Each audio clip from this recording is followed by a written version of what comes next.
In this video, we're going to discuss modernization theory.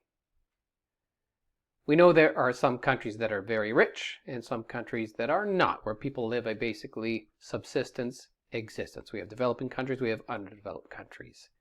How did that gap emerge? Can that gap be closed? Well, there are a number of different theoretical perspectives to try and fix that. One of those is known as modernization theory.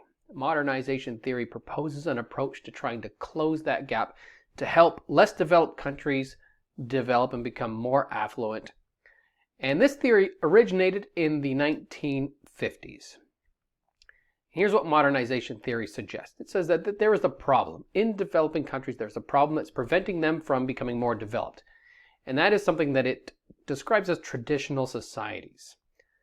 There is a traditional organization socially, politically. The political institutions are somehow primitive or traditional, and generally the values and practices of the society, the way society is organized, is traditional or primitive and not conducive to development. In order to get development, what needs to happen is modernization. There needs to be a diffusion of values throughout society. Society needs to adopt values that are more aligned with capitalistic development.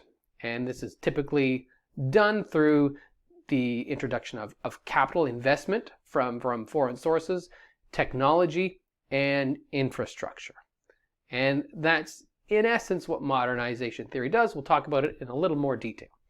Modernization theory is called a stages theory. And this comes from Walter Rostow. He's an American economist. He was an American economist. And he defined a theory that he called the stages of economic growth. And it was really what gave rise to modernization theory. According to Rostow's theory, when you look at countries that are underdeveloped and then countries that are developed, each one of those developed countries was once underdeveloped, but it went through a specific series of steps. And each step along the way reflected a slightly different organization to the economy and a slightly different way that society was organized. So all the way from traditional society up to what he describes as a high mass consumption society, there were different steps along the way, different phases of growth. And that every economy, in order to get to the top, would need to transition through these various phases, the way their economy was structured and the way society was organized. Each stage, Rostow was very descriptive with what was happening and what needed to happen. So in the traditional society, technology was limited. Most of the country worked in agricultural production. There was not a large surplus. But then through exposure to international ideas and values, that started to change. And the conditions of growth started to emerge. And one of the factors, one of the things that a government could do was build infrastructure. Build highways, build railways, build airports, build ports. Things that allowed the domestic producers to get their goods to market, to sell them to other countries, also allow companies in other countries to do business in the domestic economy. That would expose people in the traditional society to modern ideas. The more they interacted with business leaders and politicians from abroad, they would start to emulate that, and that would sort of permeate through the economy.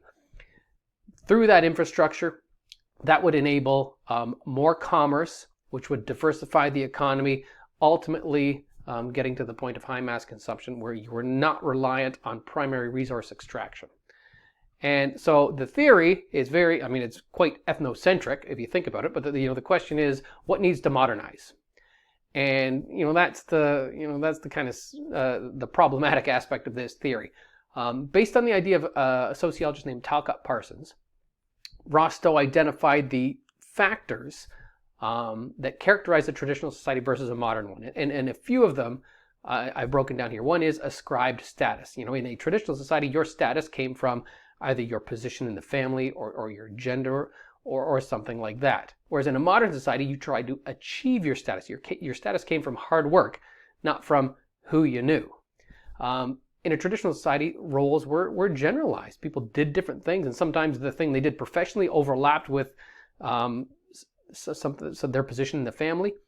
Whereas in a modern society, they argued, People needed to specialize. If you specialized, you got good at things, and if everybody specialized in something, then that would be better for the economy.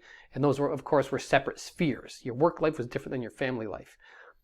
Traditional society had a collective orientation where people did things that were good for their community or their kinship group or their family, whereas a modern society required individual self-interest.